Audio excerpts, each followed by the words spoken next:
Hello friends, कैसे हैं आप सब। So welcome back in for ever के लास्ट एपिसोड में आप सभी ने सुना कि शीतल बस श्री को अच्छा फील करवाना चाहती थी। वो नहीं चाहती थी कि श्री को अनकंफर्टेबलनेस फील हो। शीतल ने पिछली बार ही तय कर लिया था कि आगे दोनों कभी भी क्लोज आए तो वो खुद को रिलैक्स रखेगी, कोई जल्दबाजी नहीं करेगी, ताकि श्री अपना ये खास पल अच्छे से एंजॉय कर सके। वो खुद को श्री पर हावी हो जाने की शिकायत मिटा देना चाहती थी। तो शीतल ने टी शर्ट थोड़ी और ऊपर सरकाई और अपने हाथ ब्रा के ऊपर रखे और श्री के उभारों को सहलाने लगे। किस करते करते शीतल ने पूछा, तुम ठीक हो ना? श्री ने धीरे से कहा, उसकी आवाज़ भी ठीक से नहीं निकल पा रही थी। एक्साइटमेंट की वजह से ना वो बोल पा रही थी, ना ही कुछ कर पा रही थी। उसका बोलना उसके लिए भारी हो रहा था। शीतल की हरकतों ने उसकी सांसों को बेकाबू कर दिया था। सांसें लेने में दिक्कत हो रही थी, तो ऑब्वियसली बोलने में भी होगी। कमरे में अंधेरा था, शीतल उसे देख भी नहीं पा रही थी। बस उसकी हालत का अंदाज़ा उसे ज़रूर हो रहा था और उसकी हालत के बारे में सोचते ही शीतल मुस्कुरा पड़ी थी। और फिर थोड़ा सा पीछे होकर उसने श्री की टी शर्ट को पूरी तरह से निकाल दिया था। शीतल ने जब ऐसा किया तो श्री थोड़ा सा शर्मा गई और खुद को शीतल की बाहों में छिपाने की कोशिश करने लगी।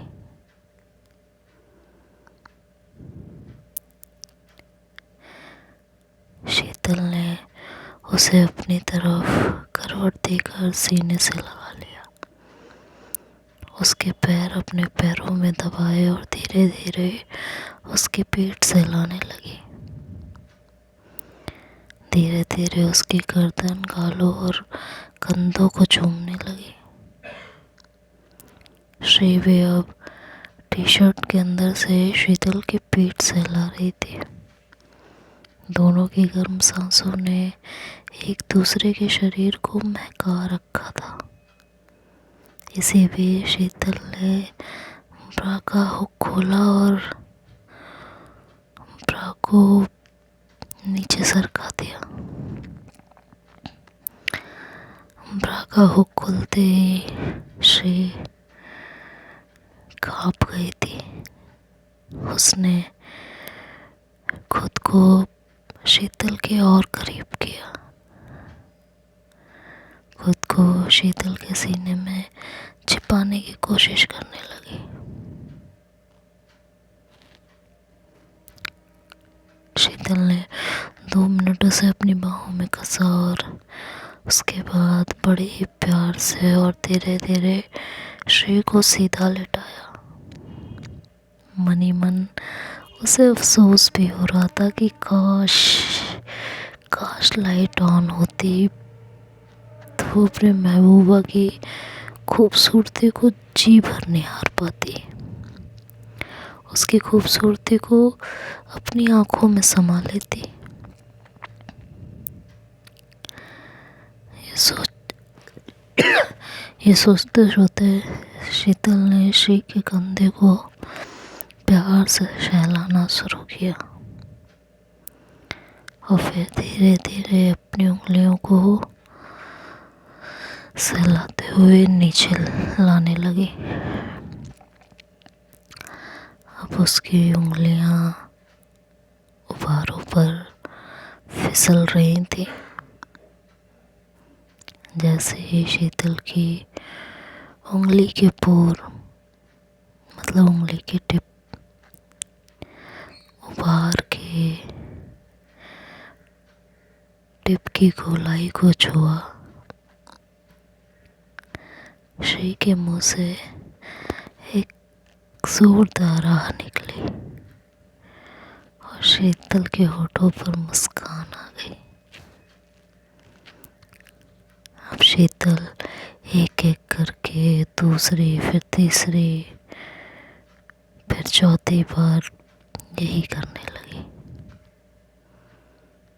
तो श्री के मुंह से बार बार सिसकारियां निकलने लगी। ऐसा करते हुए शीतल को मज़ा तो बहुत आ रहा था। महबूबा बाहों में तड़पे तो मज़ा तो आता ही है, लेकिन उसे साथ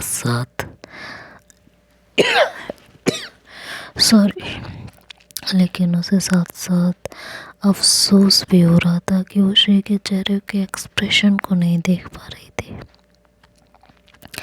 श्री ने झुककर श्री के होठों को किस करने लगी। शीतल झुककर श्री के होठों को किस करने लगी। उसके हाथ अब श्री के उभारों की नरमाहट को महसूस करने लगे थे। श्री की आहें शीतल को अब सुनाई नहीं दे रही थी, पर किस करते हुए अपने होठों पर महसूस हो रही थी। और श्री की हालत यूँ थी कि उसे कुछ होश ही नहीं था। दिमाग ने तो उसी पल काम करना बंद कर दिया था जब शीतल ने उसे किस करना शुरू किया। उसे ना तो अपना होश ना शरीर का ही भान था। उसे लग रहा था वो कहीं बादलों में उड़ रही है। आंखें बंद और गाल गर्म होकर लाल हो गए थे। यही हाल शीतल का भी था। बेशक उसे श्री का हुस्न दिखाई नहीं दे रहा था, पर वो उसे महसूस कर रही थी।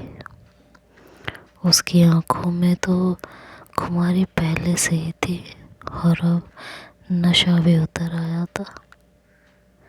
सांसें गर्म थीं और गाल दहक रहे थे। किस करते हुए वो श्री की गर्दन, फिर नीचे और नीचे आते हुए उसने अपने होठ श्री के उभारों तक पहुंचा दिए थे। और जैसे ही थोड़ा नीचे सरक कर उसने अपने होठ उभारों के गोलाई पे टिप पे रखे, तभी उसे बाहर से आवाज़ें सुनाई देने लगी। किसी ने दरवाज़ा खोलने की कोशिश की, लेकिन दरवाज़ा खुला नहीं, क्योंकि शीतल ने कपड़े चेंज करते हुए ही डोर लॉक कर दिया था। दरवाजे पे धमक सुन के शीतल भी चौंक गई थी। दोनों हड़बड़ा गए, मगर शीतल ने श्री को श्श करके चुप रहने का इशारा किया। श्री चुपचाप लेटी रही। शीतल ने धीरे से उसके कान में कहा कि आराम से उठकर कपड़े पहनो, आवाज़ मत करना। और बाहर से अब प्रिया की आवाज़ें आनी शुरू हो गई थी। शीतल, दरवाज़ा खोलो यार, दरवाज़ा क्यों बंद कर रखा है? तभी शालू ने कहा, लगता है सो गए हैं। श्री ने अपने कपड़े पहने तो शीतल ने ऊँघी हुई आवाज़ बनाते हुए कहा कि खोल रही हूँ यार दरवाज़ा, आ रही हूँ। फिर श्री से कहा कि तुम कंबल ओढ़ कर सो जाओ। और जाकर लाइट ऑन की और दरवाज़ा खोला। प्रिया ने तुरंत पूछा, दरवाज़ा क्यों बंद किया हुआ था? शीतल ने कहा, कपड़े बदलने थे तो बंद किया, फिर याद नहीं है रहा तो सो गए। थोड़ी देर पहले कमरे में जो रोमानी कार्यक्रम चल रहा था उसकी वजह से आंखों में खुमारी और गाल लाल होने की वजह से सबने यही समझा कि सो गए होंगे। आखिर नींद और मोहब्बत दोनों ही तो नशा होता है और दोनों में ही आंखें लाल हो जाती हैं। तो परिवार को तो यही लगा कि सोने की वजह से। खैर, शीतल अपने बिस्तर पर लेटते हुए बोली कि लाइट बंद कर देना।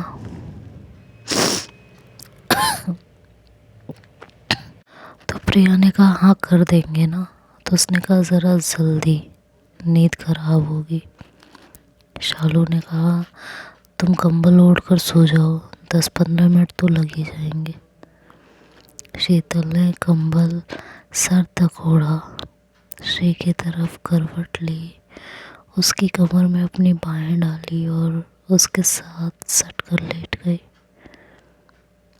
पर उसे कहाँ शांति मिल रही थी। तो उसने धीरे धीरे छोटे छोटे चुम्बन उसकी गर्दन और कंधे पर दिए। श्री जरा सा गुनगुनाई, पर शीतल बाज नहीं आ रही थी। उसके हाथ दोबारा श्री के उभारों पर थे। श्री ब्रा नहीं पहन पाई थी जल्दी में, तो शीतल की उंगलियों ने शरारत शुरू कर दी थी। श्री ज़रा सा मुस्कुराई, पर उसने शीतल का हाथ पकड़ा और अपने हाथों में लिया और धीमे से कहा कि अब सो जाओ मैडम, किसी ने देख लिया या किसी को शक हो गया ना तो आफत हो जाएगी। शीतल ने गहरी सांस छोड़ी। अब बेचारी कर ही क्या सकती थी, और अपनी आंखें बंद की और दोनों सोने की कोशिश करने लगे। सुबह शालू ने शीतल को जगाने के लिए आवाज़ लगाई, शीतल उठो, लेट हो रहे हैं शीतल, सुबह हो गई है। तब कहीं श्री ने अपनी आंखें खोली। उसे शालू के अलावा कई आवाज़ें आ रही थी।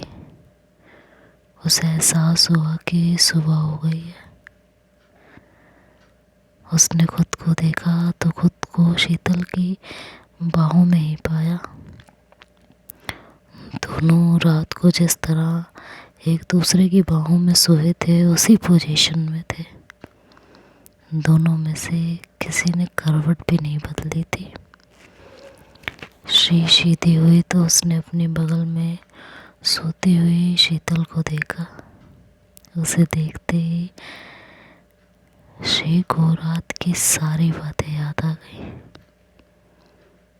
जैसे ही सारी बातें याद आई, उसके चेहरे पर मुस्कान आ गई। दूसरे ही पल उसने अपनी मुस्कान दबाई। घर में सुबह सुबह अफरा तफरी और शोर मचा हुआ था। किसी को चाय चाहिए थी तो किसी को पानी। कोई बाथरूम से जल्दी निकलने का शोर मचा रहा था तो कोई जल्दी से तैयार होने को कह रहा था। मम्मी तैयार हो रही थी, प्रिया दिखाई नहीं दे रही थी। शालू दोनों बच्चों को उठा रही थी। उसे उठा हुआ देख बोली कि इस कुंभकर्ण को उठा दो। श्री को मतलब इशारा करके बोले कि इस कुंभकर्ण को उठा दो। कितनी आवाज़ें लगाई हैं, ये नहीं उठी तुम उठ गई। श्री ने शीतल की तरफ देखा तो मन में शरारत सूझी। अब क्या शरारत सूझी और कौन सी शरारत करने वाली है, ये तो नेक्स्ट पार्ट में सुनेंगे। तब तक के लिए बाय बाय, टेक केयर।